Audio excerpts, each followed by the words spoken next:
malam, nama gue Bramanti Fauzal Nasution. Saya hari ini, malam ini, saat ini mau monolog. Kenapa saya ambil karyanya Putu Wijaya? Karena buat saya Putu Wijaya inspirasi yang sangat wah. Nggak pakai lama, langsung aja nonton ya. Saya juga mau beres-beres. Oke.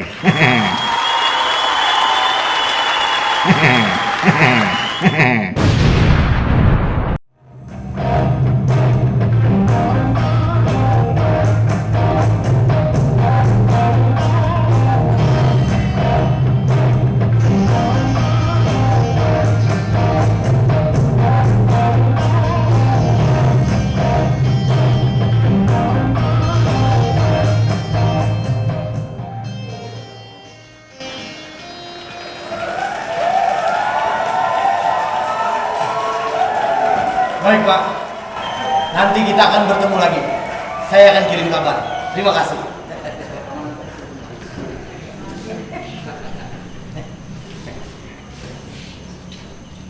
Saya mencintai demokrasi. Tapi karena saya rakyat kecil, saya itu tidak pernah dianggap sebagai pejuang ataupun pahlawan. Saya itu tidak pernah masuk koran seperti yang ditulis Kucil bilang. Dan foto saya tidak pernah jadi tontonan orang. Karena saya bukan DPR. Saya hanya berjuang di lingkungan RT saya saja, Gang Mongan, dengan ketua dusun Doni Asmat. Nah, di RT yang saya pimpin ini semua warganya itu pro demokrasi. Mereka semuanya selalu membela demokrasi. Mereka akan beringas kalau ada yang anti kepada demokrasi. Dengan gampang saya bisa mengerahkan mereka maju untuk mempertahankan demokrasi. Semuanya kompak kalau sudah membela demokrasi. Apa ini? Demokrasi. Apa? Demokrasi. Apa? Demokrasi. Apa? Demokrasi. Demokrasi. Kan kata saya, semuanya kompak kalau sudah membicarakan demokrasi. Hanya saja salahnya sedikit. Tidak ada yang benar-benar mengerti tentang demokrasi.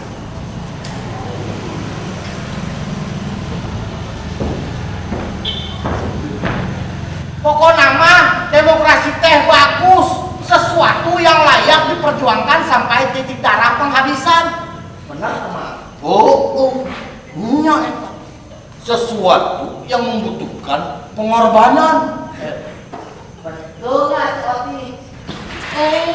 Si Mamang colak-colak. Iya Mamang, sesuatu yang layak diperjuangkan menuju suksesnya pembangunan demi masyarakat adil dan makmur. Ih, colak-colak. Itu kata mereka. Saya sendiri tidak betul-betul mengerti apa itu artinya demokrasi. Karena saya takut batasan-batasan saya tentang demokrasi nantinya akan disalahgunakan. Apalagi kalau artinya akan terjadi perbedaan tafsir. Nah, yang akan mengakibatkan bertolak belakang. Nah, atau mungkin saya tidak benar-benar mengerti soal demokrasi.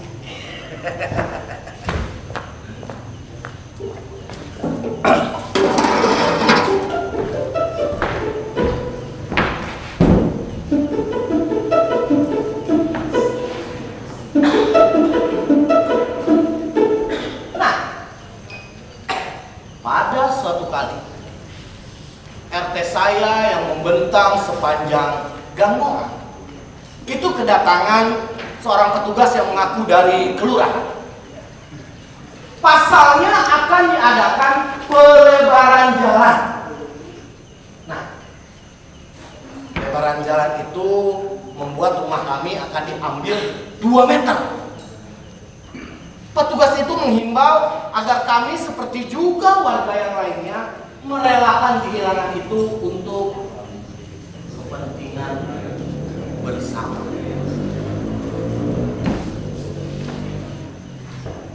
Nah, saudara-saudara sekalian, tidak mengapa kehilangan 2 meter tersebut. Karena itu berarti sumbangan saudara-saudara sekalian itu bagus untuk kepentingan masyarakat di masa yang akan datang. Nah, atas nama kemanusiaan, saya harap saudara-saudara sekalian itu mengerti. 2 meter atas nama pembangunan. Pembangunan siapa? Wajar. Kalau itu nggak punya itu dong. Gimana kalau rumah kayak itu 6 kali 4 meter. Kalau diambil 2 kali 4 meter, nah rumah saya kan jadi cukup muat gang. Oh, nggak bisa. Tolak. Enak aja. Iya, iya betul. Pak, nggak bisa begitu. Pak, kalau Bapak ambil 2 meter dari rumah kami, maka rumah kami itu seperti gang, Pak. Dan bagaimana kami hidup di dalam gang dengan kami punya rata-rata punya 5 orang anak? Kami menolak. Enak aja. Enak, saudara-saudara sekalian. Enak. Ini sudah diputuskan bersama. Bang, ngeri kali. Bagaimana dia bisa memutuskan tentang rumah kami tanpa kami diajak berunding? Seperti Raja Nero saja. Jadi begini saudara-saudara sekalian. Duduk semuanya, jadi saya mau bisa duduk. Jadi begini saudara-saudara. Masyarakat yang ada di sebelah sana dan di sebelah sana itu semuanya itu karyawan pabrik tekstil. Nah, apabila terjadi pelebaran jalan tersebut, maka kendaraan bermotor itu bisa masuk ke dalam ganggongan. Nah, bukankah itu bagus? Maka mobilitas warga yang hendak pergi bekerja dan pulang kerja itu semakin efisien, efektivitas. Nah, oleh karena tersebut itu menjadi wajib. Nah, bukankah ini bagus untuk kepentingan pembangunan di masa yang akan datang? Warga bukan warga sini saja, bukan warga situ saja, tapi semua warga yang di sana bisa menikmatinya. Nah, ini sudah dipikirkan masa-masa. Dipikirkan masak-masak bagaimana? Kami itu tidak pernah diajak berunding. Ditanya aja enggak. Gila.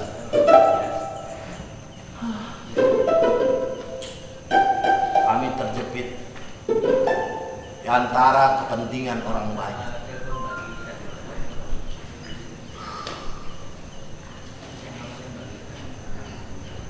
Belum lagi kami sempat mengadakan rapat berunding. Pelebaran jalan itu sudah dilaksanakan. Sebuah bulldozer merangsek masuk dan mengambil 2 meter wilayah tanah kami.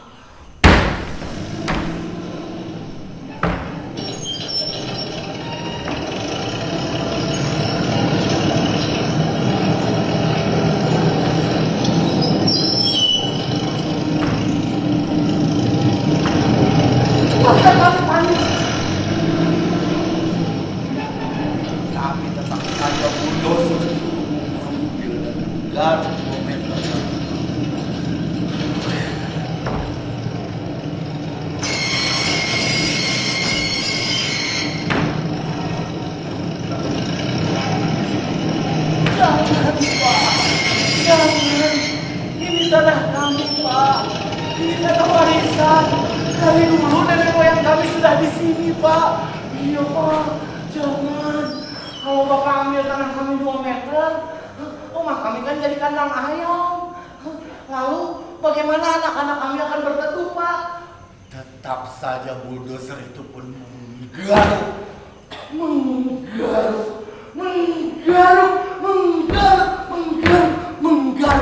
Kami pun terpaksa melawan. Saya tidak bisa mencegah warga untuk keluar rumah. Mereka keluar. Perempuan ada di depan. Kemudian orang tua. Kemudian saya dan bapak-bapaknya di belakang. Bulldozer itu pun berhenti. Agak tenang. Tapi deg-degan. Saya melihat supir bulldozer itu pun turun. Dia mendekati teman-temannya dan sepertinya berunding.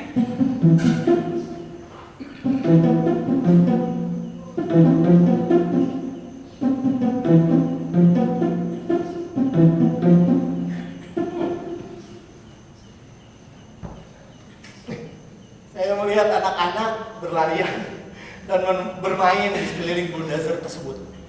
Bulldozer itu kuning, besar, bagus dan kuat. Lalu saya juga melihat ibu-ibu menetei anaknya di pinggir jalan. Lalu saya mengambil inisiatif untuk kencing karena tegang.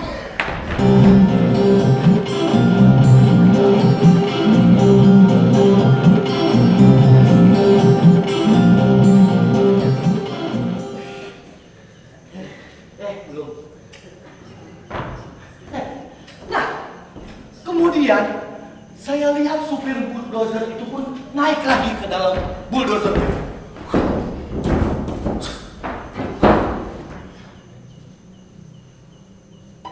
Dia menunggu komando. Tak lama saya melihat sebuah mobil kol masuk. Lalu turun 10 orang laki-laki berseragam. Warga kami bersorak-sorai. Akhirnya ada aparat yang ikut membantu kami dan membela kami demi kepentingan rakyatnya. Ternyata seiring dengan itu, bebarengan dengan itu, bulldozer itu pun kembali menyala dan menggaruk tanah.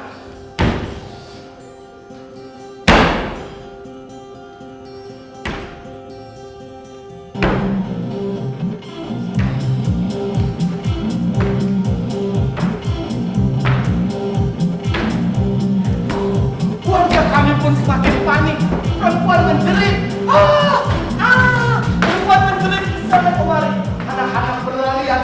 Tiba-tiba saya melihat ada seorang anak yang hampir kena garuk oleh bulldozer. Tetapi untung saja ada orang yang naik, terus langsung menariknya. Anak itu selamat. Keadaan semua menjadi kacau. Kami pun melihat orang-orang berseragam itu pun membawa sebuah tuntungan. Ternyata mereka bukan aparat yang ingin melindungi kami, tapi mereka aparat yang ingin menghancurkan kami. Saya dan orang-orangnya pun kita lawan. Perang! Keadaan menjadi kacau. Semua berperang. Tapi bulldozer itu terus menggaruk. Si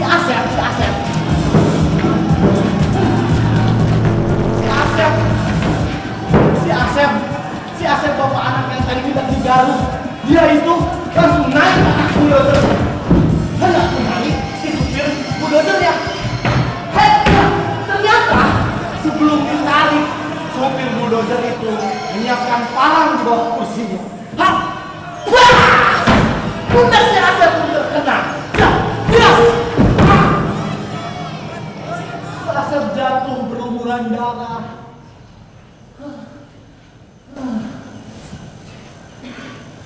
Kami tadinya mau melawan,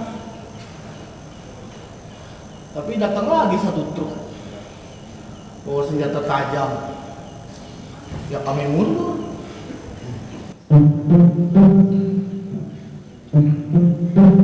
Senjata tajam. Lalu saya berinisiatif lagi membawa si Asep ke rumah sakit. Ayo Asep. Ayo. Si luka.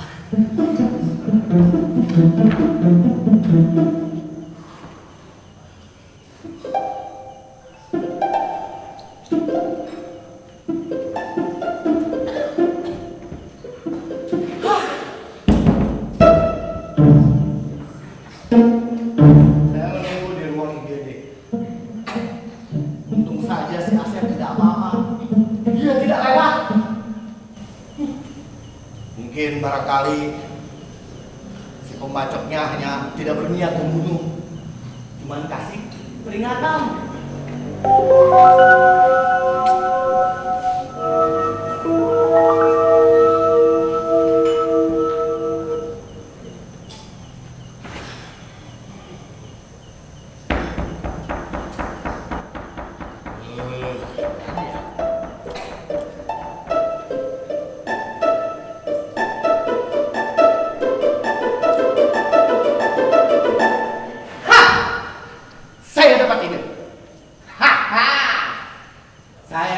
Menemui direktur pabrik itu, dan mereka adalah majikan para karyawan itu kan? Hah, ya, benar.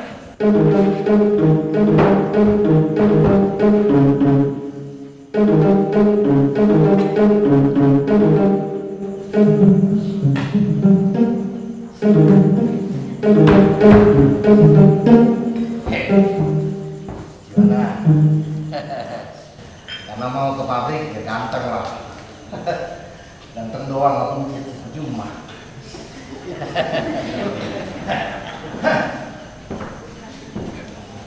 Ternyata susah sekali untuk ketemu sama direktur pabrik itu. Saya lari ke sini, dia bilang rapat ke sana. Saya jalan lagi sini, dia bilang ada perlu sama istrinya. Sampai akhirnya saya pun diterima. Nah, ketika saya mengaku petugas dari kelurahan, nah, dia pun langsung menjabat tangan saya. Wah, keras sekali jabatannya. Lalu saya disuruh duduk. Oh, silakan, lu orang boleh duduk ya. Yo, you perfect ya Pak RT, ganteng Pak RT, silakan itu, bagaimana? Saya pun memasang muka tampang sangar. Kemudian saya semprot ya. Saya ini adalah orang-orang yang mau Bapak gusur. Direktur itu pun kaget. Lalu dia berdiri. Dia bertemu dengan sekretaris.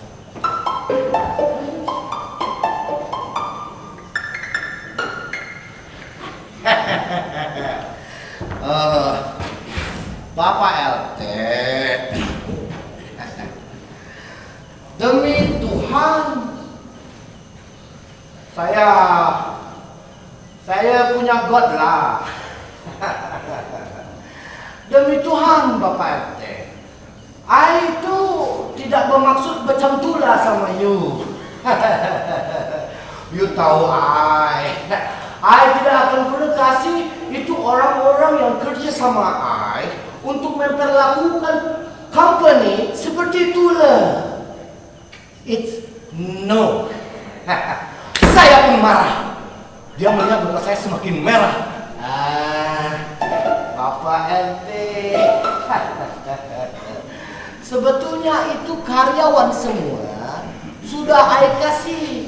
Our company sudah kasihlah sama itu semua orang untuk kasih makan dan uang transport. Uang transport itu mungkin akan dijadikan uang makan. Jadi, I bilang sama mereka semua, itu bukan tanggung jawab our company. Itu bukan tanggung jawab perusahaan Ayla.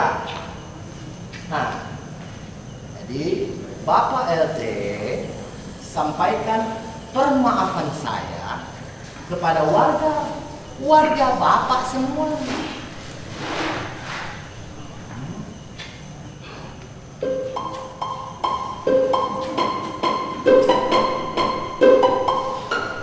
Sandiwara apa lagi? Saya yakin direktur itu pasti tahu apa yang terjadi. Tidak mungkin orang sepintar dia, sekaya raya dia, yang dia selalu mondar-mandir luar negeri, tidak mengerti apa yang terjadi.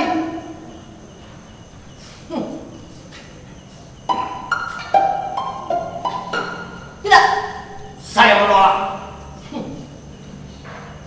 Makanan, kue, kopi, di meja itu banyak. Saya menolak. Ini perjuangan. Saya harus membawa aspirasi warga saya.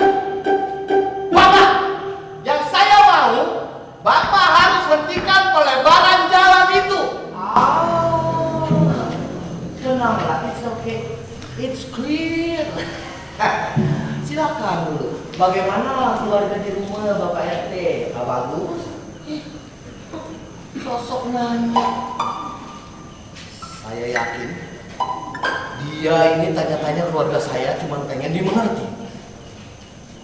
Tak lama kemudian dia tanya soal kabar tentang si Asep. Berarti orang tahu. Pak Direktur, saya tidak akan pergi kemana-mana sampai masalah ini selesai.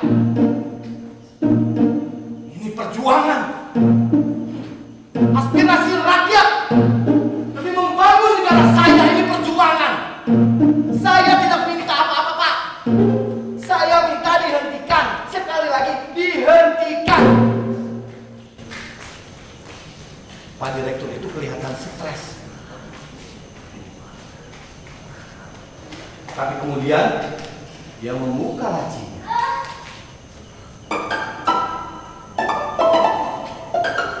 Dan dia memberikan satu amplop tebal berwarna coklat kepada saya. Darah saya mendesir. Apalagi ini?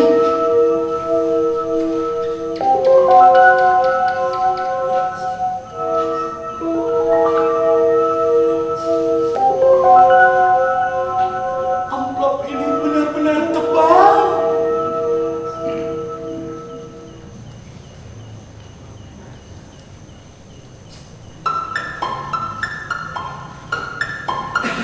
Gemetar. 250 juta.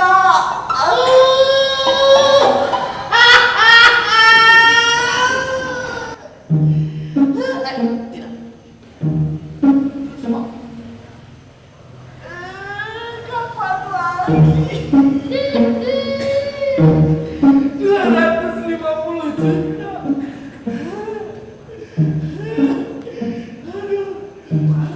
Saya 250 kali hidup bekerja juga nggak bisa dapat ini. 250 juta.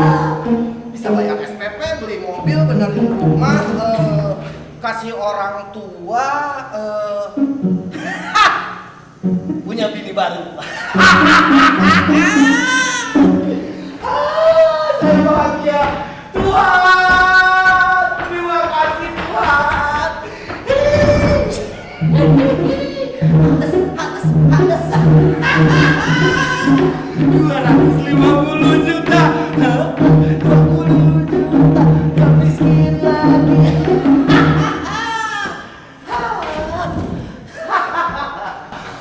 Saya tidak tanya-tanya lagi uang ini untuk apa. 250 juta ini untuk apa. Lalu saya ambil aja. Kemudian saya pulang. Saya takut nanti kalau diambil lagi sama direkturnya. saya pulang.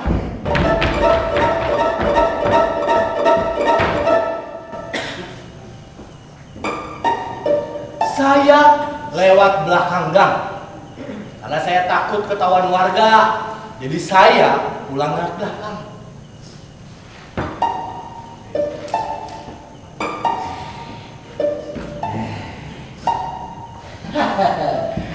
Sampai di rumah saya bilang sama keluarga saya, akhirnya kita tidak akan miskin lagi. Kita bisa keluar dari hidup yang menderita ini. Kamu mau beli apa aja, Bapak kasih. Kemudian keesokan harinya, para warga yang menunggu saya, mereka sudah berkumpul di balai desa. Saya pun datang.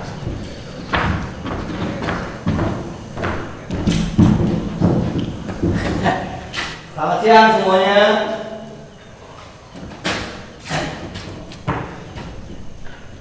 Mereka semua ini menunggu-nunggu apa jawabannya setelah pertemuan saya dengan si direktur kemarin. Lalu saya katakan, saudara-saudara sekalian, ternyata hidup ini memang sulit. Jadi, tidak mengapa kehilangan 2 meter itu demi pembangunan. Untuk masa depan kita. Kita itu harus membangun. Kita itu harus ikut berperan serta. Tidak apa-apa saudara-saudara. Bahwasannya sumbangan-sumbangan saudara-saudara itu adalah sesuatu yang baik dan dapat menolong ratusan kepala keluarga. Jadi saudara-saudara, tidak lama kemudian, belum lagi saya berbicara selesai, satu persatu para warga pergi. Loh, saya belum selesai ngomong, Pak. Loh, ini bagaimana? Pak, saya belum selesai ngomong ini loh. Mereka pun semua pergi. Hanya tinggal satu orang tua saja.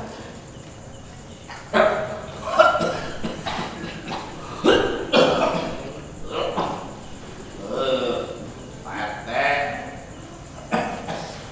mulai sekarang saya anti demokrasi.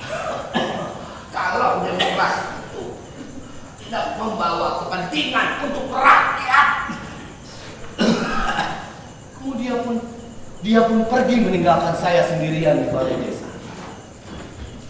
Semenjak itu semua, warga di RT Monggang anti demokrasi. Semua menyatakan diri mereka anti kepada demokrasi. Hanya tinggal saya sendiri yang tetap berpegang teduh mempertahankan demokrasi. Berdiri tegak mempertahankan demokrasi. Menjunjung tinggi demokrasi. Karena kalau bukan saya, siapa lagi?